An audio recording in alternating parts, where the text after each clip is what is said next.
Hi everyone, and welcome to this live talk on computer science information technology. There will be a presentation by Carl James Reynolds. During the presentation, feel free to ask questions via the question answer button at the bottom of your screen. And at the end of the presentation, I will ask the question to Carl. Don't forget, you can also head back to our UniBuddy live chat to ask any questions that we are unable to answer here. I will now pass you over to Carl. Hello and welcome. I'm going to be sharing my screen so you can see some slides and I'll talk through them. And as you've just been told, if you have any questions at all, then put them in the question and answer session. We can go through at the end. After this, I'll be going to the UniBuddy chat system, so you can also chat to me there. And later on, in a couple of hours, the program leader for computer science will also be joining us. And so we'll be able to help anyone. And whatever questions you have, however silly you think they are, or however complicated they are, we will have a good go at answering them. We've been here at Middlesex a long time, so we know the sort of things that people are interested in. So hopefully you can see my screen now. So I'm going to be talking about computing at Middlesex. So I'm going to start off fairly generally, and then I'm going to be more specific about the computing and IT programs. Computing Middlesex has been around since probably about I'm guessing about 1994, 93. I came to Middlesex in 95 as a student, and I'm still at Middlesex. I never managed to escape. And during that time, there's been lots of changes. So have a little look at that, obviously in computing as well as at the university itself. So some courses are starting in January 2021, computer sciences, I believe, but information technology isn't. We only run from September. It's really to do with the size and scale of courses and where we find people are most interested in things as to which courses run. But plenty of the department's courses run from January. So we have 2 intakes every year. So the university's been around, as I said, a long time, before I was there. So 1939 is a long time ago. That was the founding college of Middlesex Polytechnic, which is obviously the university was originally a polytechnic. And then in 1992, Middlesex Polytechnic became a university by a royal charter, and there were many polytechnics moved over towards a university structure at that point in time. There were considerable differences between a university and a polytechnic, mainly to do with activities the staff conduct, such as research, which you would expect at a university. And then in 2005, we opened our Dubai campus. We already had experience of running programs overseas because different overseas universities would run our courses. And so there was a lot of existing experience running courses overseas. But when we ran the course in Dubai, of course, we had staff in Dubai. And that was quite an exciting project. All the computing courses were running there. And we had a lot of students who would move from Dubai to the UK, and some that moved from the UK to Dubai at different points of their degree. And then in 2010, we opened Mauritius, and that again has been very, very successful. It's been quite exciting from a teaching point of view, watching the way projects develop at different campuses, and the lecturers chat together and we agree on what makes for good material and content and examples, which gives everything a real global feel to it, because we know that certain types of case study don't work in some campuses, and we sort of make sure we have universal case studies that work everywhere, and also things that are more local. And then we had the arts building open in the Grove. This was a very, very large building, and although it's an arts building, many of the IT and computing students use the resources there, in particular some of the workshops. So students who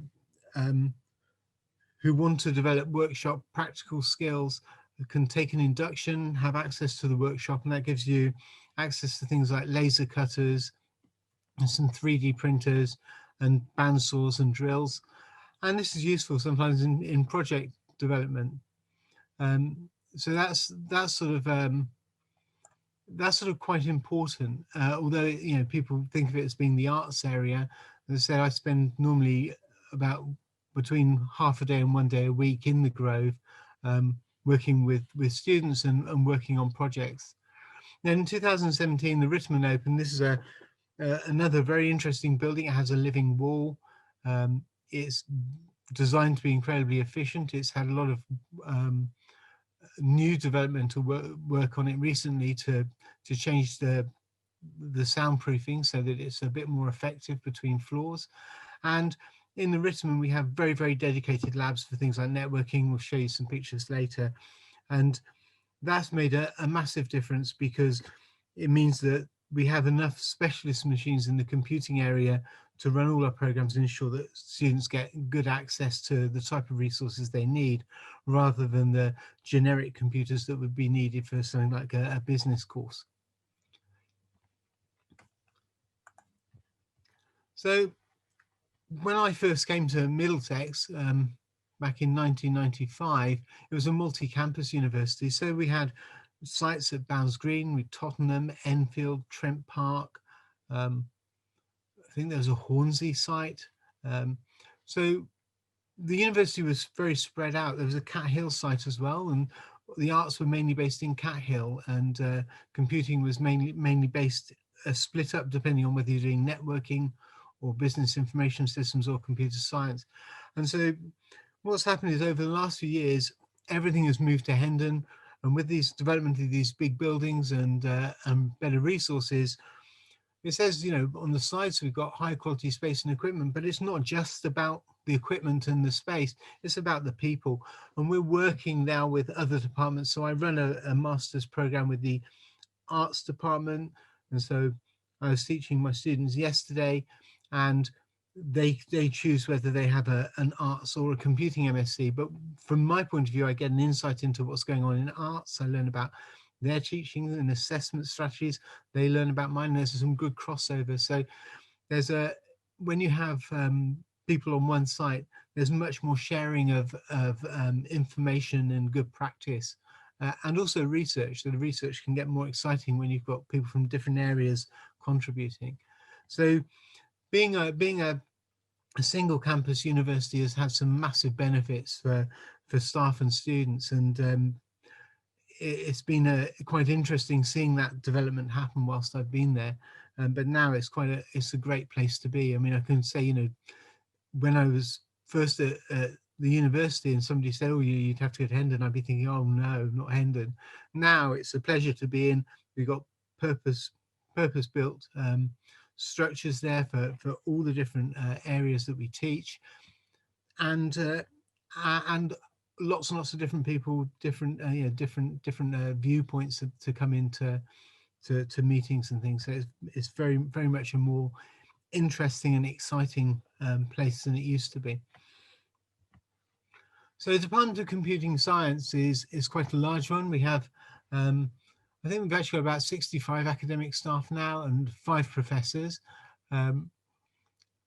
We have our own specialist technical support team and a special foundation year program, so that people who want to come into computing area who don't have the necessary A levels can do that and come in via our foundation year program. So it's quite a big department. The department covers a wide range of degrees and master's degrees. So we're all in computing science. That's computer science and IT, which you're showing an interest in now, but also things like cybersecurity and networking. And we share our resources, and we quite often will share lectures where they're relevant to all parties. So if you're doing IT, you will need to have some networking classes, and if you're in computer science, you will need to also have some networking classes at some point, because that's going to be important to you. So why study computing? Well, there's lots and lots of different reasons, but at the moment, computers are slowly finding their way into everything, and we're not talking about just the PC sort of computer that people are familiar with, or laptops and desktops. We're talking about computers or computational devices such as microcontrollers that you find in microwaves and fridges and traffic light systems and in car engines that keep things running effectively and tell us what's going wrong. So computers have been sort of slowly finding their way into everything, and the impact of computing is massive, and we're seeing a massive shift in the way people work and the way people do things as a result of computers. I mean, in fact, if anything, the current sort of COVID crisis or situation has really shown how reliant we are on technology, but also that technology is not just a reliance, it's what has held people together. For many businesses, it's what's kept them running in some way, and it's what's kept families together and people in support networks. And so computing has sort of almost become sort of obviously important in many ways, in addition to having a massive impact in understanding things like the impact of coronavirus. Without having computers and the ability to analyze vast quantities of data very, very quickly, it's very, very difficult to run things like testing and the clinical trials that have taken place. So computers massive impact, and I think that's one of the things that's appealing about it, is that it's about society as much as it is about the maths and the computation. And there's a strong view of computing people being, I think the expression is geeks with a monitor tan, people who sit in the dark. The only light they get is from their computer screen, and they're so obsessed with the computer they can't talk to people. That's just not really the case, and we're seeing more and more people understanding that computing is about understanding issues like usability and what people need to do and how to solve problems. So the way in which we teach computing is not just sitting in front of a computer and coding all day and every day. That's really not what it's about. And as a result, the choice of careers is massive, and I'll talk about those in a bit. And employability in the computing area has not been an issue for our students, so our students seem to be getting work. And some of the things that we cover that have been, I suppose, if anything, we've been pushing these a little bit in the last sort of 2-3 years. Data modeling and prediction, so that's something that's very, very important, being able to work with vast amounts of data and use that data to understand situations and predict what's going to happen. Optimization of resources, because we're living in a world where resources are limited, and therefore we have to be very careful about how we use them. So how do we look at green computing, and then smart systems that respond to our needs? And these things are changing the world, and we're seeing moves in these sort of directions. And we've seen things like virtualization, for example, the idea that you can have a number of virtual systems running on one computer has helped with optimization of resources and the use of less power for computing, in addition to other benefits such as reliability and better security, that are starting to make a difference now. And how the more people who understand those systems and can implement them, the more we can change the way things and people work and businesses work. So it is an exciting area, and there are big impacts that we can have on society and the world through understanding computers. So when it comes to careers, really important, you've got the obvious roles. So the traditional things, software developers, network engineering, and network management, cyber security, and forensic experts, design engineering, so usability and web development. These are sort of the obvious things, but the things that perhaps aren't so obvious, some of these have been around a long time, like disaster recovery experts. They've been around for a long time. Business continuity is important. If your system goes down, you need to be able to get it up and running quickly, and businesses rely on this. So people who can build and implement disaster recovery plans and know how to do that, can get good jobs, and we see lots of people um, getting jobs in this area. And then usability designers, this has been something which we've been teaching for a long time, but now is really finding its way into industry. So academics have been very excited by UX design, but it's only in the last few years that it's really taken off in industry, and now it's something that people talk about. Data mining and visualization consultants, again, very much not really a new area, but something that's coming into its own with the amount of data that comes in from all our network connections and computers and things that people do. That data is stored, and then we use it to predict what people are going to do, maybe assist them to make suggestions. And so there's a whole bunch of interesting jobs out there using things like data mining and AI. And then again, we're seeing more and more smart home development, and both IT and computer science allow you to take on all these sort of roles. So in that sense, they're very similar. But things like smart home development is relatively new. Smart homes have been around for a long time, but they're just coming into their own with the Internet of Things. So your fridge could be connected to the internet. Sensors in your beds could be connected to the internet. It knows when you get up and it puts the lights on gently for you so the room's not dark. So a whole load of interesting stuff that out there as jobs. And we see students getting quite exciting jobs with a wide range of businesses. So it's quite exciting. So what do we got at Middlesex? Well, the interesting thing is and I'm sure this is going to come up. This current year, my first years are all working online, and we've done that because we felt that we could do. It's meant that the students who would normally be working, for example, in a multimedia lab with me with a certain amount of electronics support, have been doing their exercises from home in using kits that I've sent out. So I've sent out kits with microcontrollers and resistors and cables, so that they have everything they need to do the exercises at home, and that's been because of the situation. So at the moment, it looks very likely that from September that things will be moving back to being normal, and so it is highly likely that classes will be back in person, which is what we hope for. It obviously depends on guidelines and the rollout of the vaccines, but at the moment that seems to be running smoothly. So we have to really see what happens in terms of the news and government advice.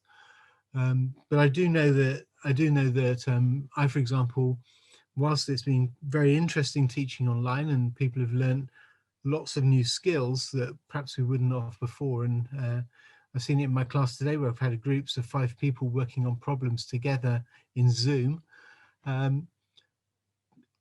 It's very different from a classroom experience, and the students have actually surprised me by how well they've adapted to it, probably better than I have, to be honest. But when I'm talking to my colleagues in industry, they say, well, that's what we're having to do at the moment as well, and all our software development teams are working online because we can't go into the office, or because it's possible for us not to go into the office.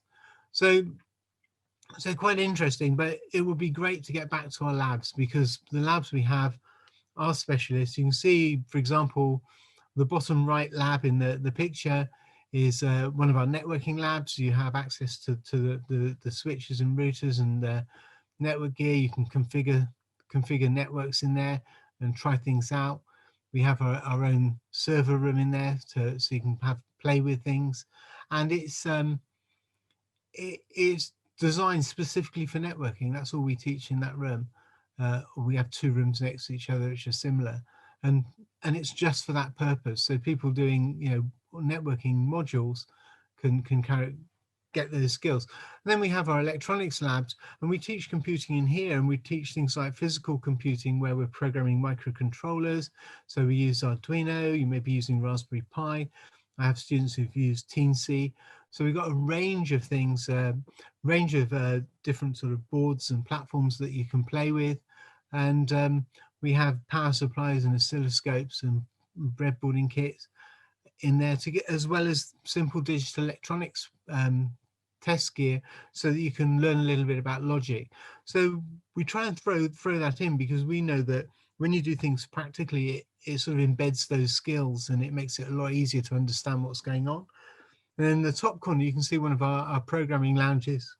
We have a few of these where we have classes, but students can also go when there's no classes, where there's plenty of time. You can get in there and take in a laptop or borrow a laptop and plug in and then work in a more sort of chilled environment, a less formal environment, great for group working and again projects.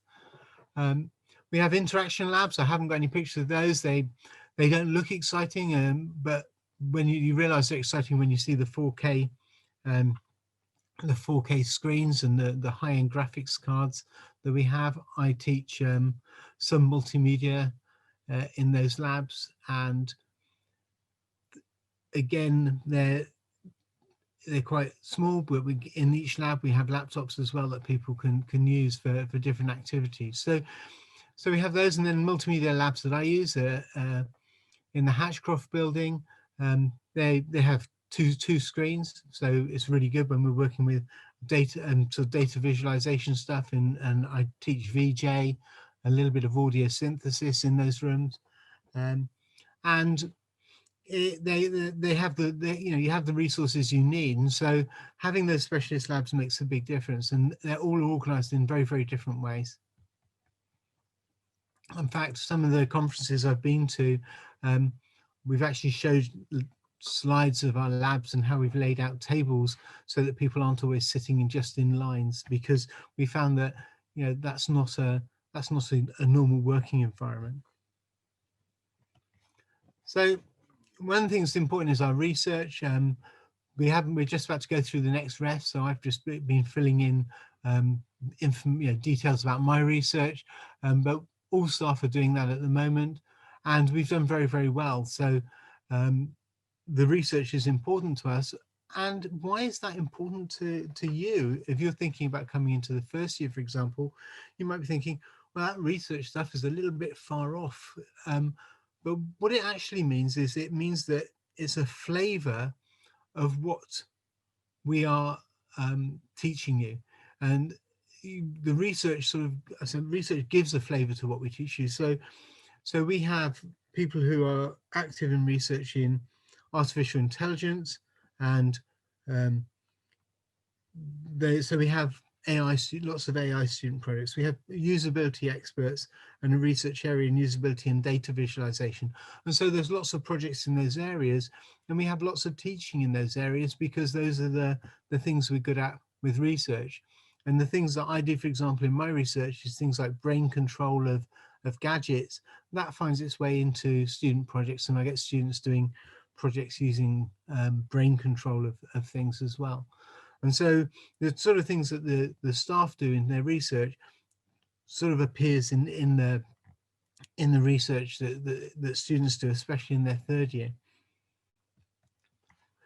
So how do we teach? Well, mainly through practice, and everything we're doing is emphasizing the practical elements. So right from the first year, IT and computer science, you'll be programming microcontrollers. We use real case studies. You learn through simulation of things. You're going to be doing data analysis and visualization, especially in the second year. Right from the first year, you'll be understanding the user experience. And I've just done exercises today with my first year where students have had to turn off their screens and control and access a web page and find things just using screen readers, so that they can understand what it's like for a user who's blind, so that they're able to develop better websites as a result. And then in the third year, we have specialist UX modules. Web development, especially our second year, we have a very, very strong web development module.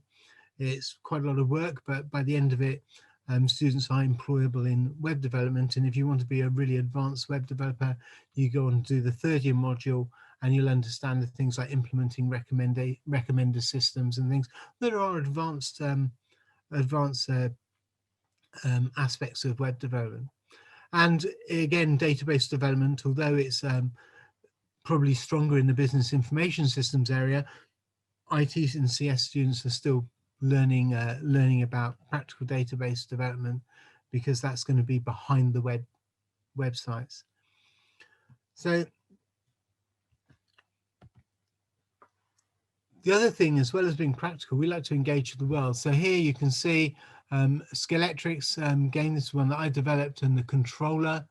And there's some people there you can just about see in the background. On the back right, there's somebody there in a green shirt. They've got a headset on, and that's picking up EEG waves in their brain. And as they concentrate, the Scaletrix car will move faster. And so develop these things. I developed this, and students have then since worked on it to improve the design. And we take it out to Thought Park. We take it to New Scientist Live. We have other gadgets that we've built, and this is really, really important. Getting students to engage with the public and getting confident in engaging with the public. And you know, I have 3 of the people there are my students, and they are there running the entire thing.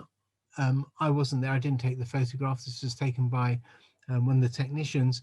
I was actually running a different exhibit. So we want students to develop that confidence of being able to talk to people, work with people, and explain things. And if you can do that, then that gives you some of those really core skills that give you the confidence in job interviews and in industry.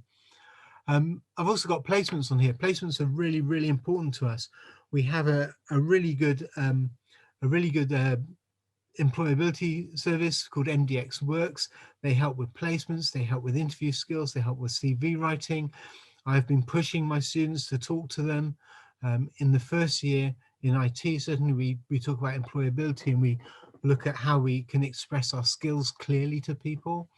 And the placements are absolutely great. So students get a lot of help with placements. We have talks on placements, and students who've been on placements come back and talk as well. So the whole thing works really, really well. So a lot of stuff around placements, and a lot of support for that.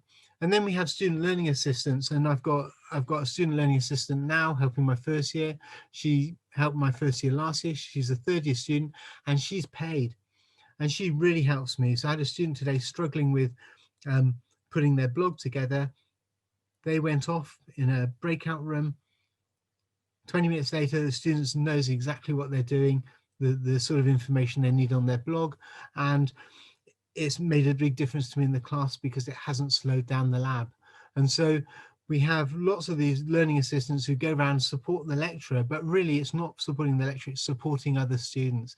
And again, this is through our MDX Works. People can sign up and then get employed as SLA. So all my best students, and when I say best students, I don't always mean with the highest grades. I mean best students as in best communicators, perhaps most sympathetic and capable, and they make the best SLAs. So people who understand that, you know, it's not all easy stuff. They go in and help out everyone, and everyone wins from that. So a whole bunch of degrees, and you know, you have to at some point make a decision. To a certain extent, people can decide and then redecide. Some people change in their first week or 2 weeks of their degree and go, oh, hold on, I think I've got the wrong one. And we're pretty flexible. Normally we can do that. If your grades are sufficient to get into any of the degrees, then normally we can transfer you if you don't leave it too late. We don't like to do it, but we do it. Because we understand that obviously when you come from school or college, you might not necessarily know exactly the difference between each of these, and so people quite often change their minds. So we got computer networks, which is all about networking, developing networks, cybersecurity, management of networks. Computer science with an emphasis on programming. Information technology, which is an all-rounder, but there's some emphasis on programming and information technology as well, but not as much as computer science. cybersecurity and digital forensics, where there's also a lot of law and legal stuff to cover, and business information systems, where that's more databases and strategic management. And we all share modules, so there are elements that are going to be common to all of these in some form or another. And so that's worth noting. Obviously, you can't study information technology without studying some of the same things that computer science students do. But each degree is different. There's a sort of different feel about the teaching. There's a different feel about the sort of resources you're going to end up using more. So there are, they do have a strong flavor to them. So I'm going to talk really about computer science and IT. So computer science is mainly about software design and development, lots and lots of coding. And I can see a question that came up right at the beginning. So this is when I answer the question. So the software in the first year, the main software used is something called Racket. It's a teaching language. It was chosen specifically because it was developed as a teaching language. It emphasizes theory and learning the theory of computing. So that's what you get in year one is mainly Racket. But in year two, you will be learning many more bits and pieces. So you'll be doing Java, you'll be doing JavaScript, you might be picking up on a bit of C programming as well. So, but computer science mostly in the first year is Racket to get you started, because there's a strong emphasis on theory. And yes, there is lots of coding. So that's coding with physical computing, that's coding with screen computing. We've got modules in the third year such as app development. So that's where the emphasis is. So if you like your maths, you like coding, problem solving, then it involves all of those, and the career range is quite wide for that. So there's a whole load of careers that people can go into, because even if you're not going to go into, for example, coding, you could go into usability, or you could go into project management, or you can go into smart home development. So a lot of problem solving, quite a theoretical approach, but again with lots of practical examples, because we know that that's the best way in which students learn and remember what they're doing. And also means you can develop some stuff that you can have some pride in as well, which is really, really important. So that's computer science. If anyone's got any questions about it, please just chuck them in their question and answer, because I can pick those up as I go along as I'm covering the relevant slides. So quite happy to do that. So yeah, a lot of programming. That's the emphasis. Information technology, slightly less emphasis on theory to start with. So the theory sort of emerges, I suppose, over time with the practical work. So we cover most computing areas. So for example, I teach in the first year, I'm teaching programming in C. I don't expect students to become good C programmers. My programming is not the emphasis on what I'm teaching. It's about designing and developing gadgets and prototyping. So we use Arduino, and we build all sorts of interesting sensor systems. So first year students have done some very, very clever stuff. I'll talk about it later, because often doing clever stuff is about having good ideas, not just about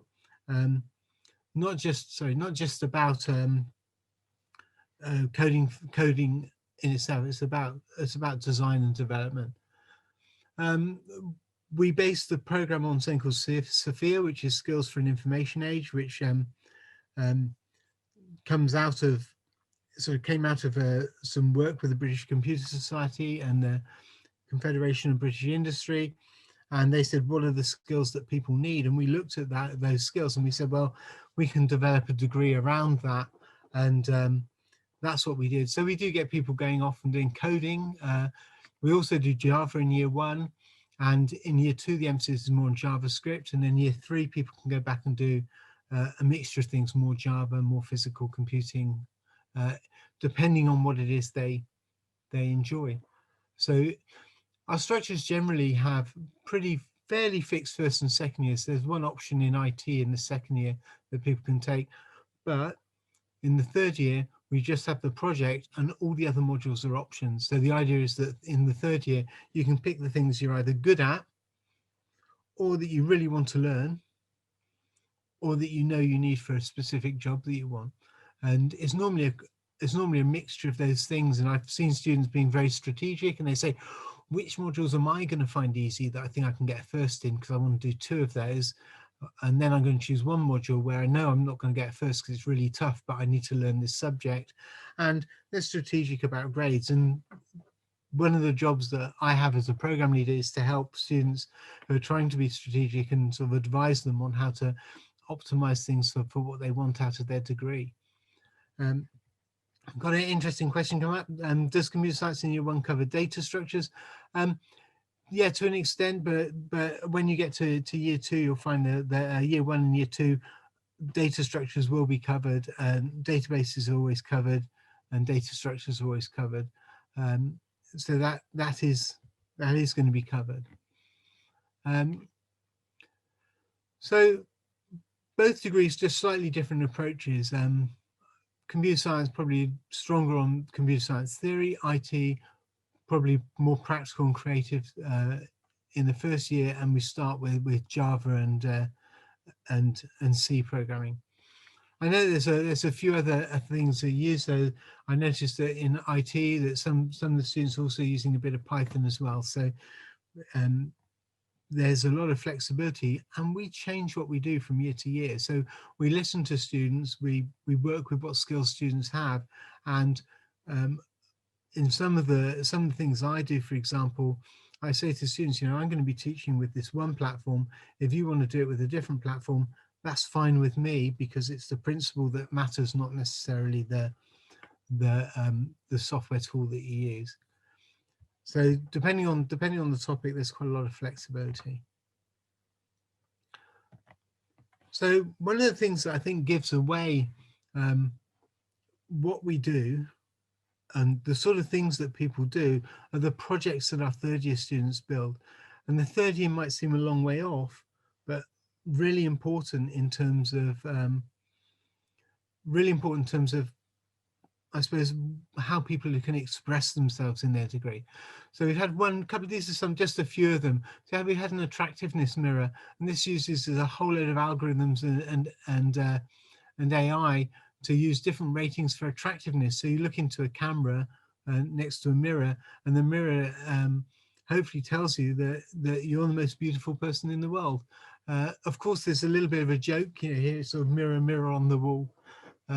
Sort of joke there, but at the same time, this used some scientific approach and was great fun, and that was a first class project. And then one of my students last year used a combination of artificial intelligence using genetic algorithms and a brain interface. As I said, that's one of my interests, and we evolved Mondrian style paintings and looked at what sort of types of paintings evolved over time when people were using this system. And that work was published in a respectable journal by the British Computer Society. So it's in a Springer journal. And the student went on to get an amazing job. So she's doing really, really well now. And I expect her to be earning more than me in the next 3 or 4 years. So she's all working in management now at an IT company. Motor controller for a virtual roller coaster ride. So students get involved with our big projects and develop things like motor controllers, and that's an incredibly successful project because this is now an open source platform and other people are building it. So the students seeing their work being used by lots and lots of different people. This one here is actually a forensics project, but I thought it was interesting. Ways of preserving solid state disk data during a digital investigation, ensuring that things aren't tampered with so that the investigation runs smoothly. I've got a student who's just finished building an Alexa controlled doll's house. We're looking at adding extra features to it. Again, a fun project, but very exciting in terms of the ethics, and should children be able to access Alexa, and what should you be able to do or not be able to do. What happens if the doll's house gets hacked? all sorts of fun questions that you can ask. And people have done face recognition apps. And then one of my students at the moment is working on a blockchain strategy for smart transport systems, which is a very, very exciting thing. They've almost finished all their code. And they've done it very, very quickly. I'm rather surprised at how quickly they've managed to do it. And I suspect that will be a published paper, or possibly a way in which the student can get future funding for even a PhD if possibly we can. So these are sort of undergraduate projects, and they're quite interesting. They're very varied. I've had first year projects that are also exciting. Last year I had a first year project where a student developed augmented waterfalls, which analyzed the sound of waterfalls and then generated musical data to enhance the sound of the falling water that naturally felt part of the sound of the waterfall. I suggested trying something like that. I didn't expect the student to actually go off and manage to and get the whole thing running. So I was very, very impressed. And again, I think that's something that hopefully will be used in a bigger project, because it's a rather nice idea. And in all these cases, the students get credit. So when students have had these things published, the student's name goes on first, because they're the people, they're the ones who've done the work. And so we like to give our students credit, and we take great pride in that. So that's a sort of flavour of some of the things that we do. So at the moment, the COVID thing's very difficult. We just have to go with government guidelines. That's and common sense. I've seen lots of work in the campus to keep things safe. I've been in a few times, only when necessary, of course, to collect equipment. And I've seen equipment being moved around so that people can use it with a good 2 meters clear between them. But at the moment, as I say, it's been quite unusual using all these new platforms. And we're just sort of doing the best, I suppose, we can with them. And certainly in the future, rather than making my project students come into my office to see me, I would quite happily now do most of my project meetings over Zoom, because it's been very successful, and it can save someone traveling in for an hour or two just for a 20-minute meeting. And so that's a great thing. So I can arrange to see people much more flexibly like that, both for myself and for the students. So yes, it'd be nice to see the big classes back in the classroom, and certainly the labs, but for the little short meetings, it'd be really, really useful to have the online resources. So that's it. Hopefully I've answered all the questions in the chat as I've gone along, and if there's anything else, you can come along and to Unibuddy. I'll be on there in about 5 minutes, and I can answer any other questions. If there's anything else that people are interested in, please come along. As I said, in an hour, Florian will be there as well. Thank you everyone for joining us. That's all the time we have today. Like Carl said, if you have any questions and you'd like to continue the conversation, please head over to live chat, where we'll be online until 7 p.m. The link is just on the screen, if you just want to take a moment to copy it down. And once again, thank you, Carl, for your time today. Okay, thank you.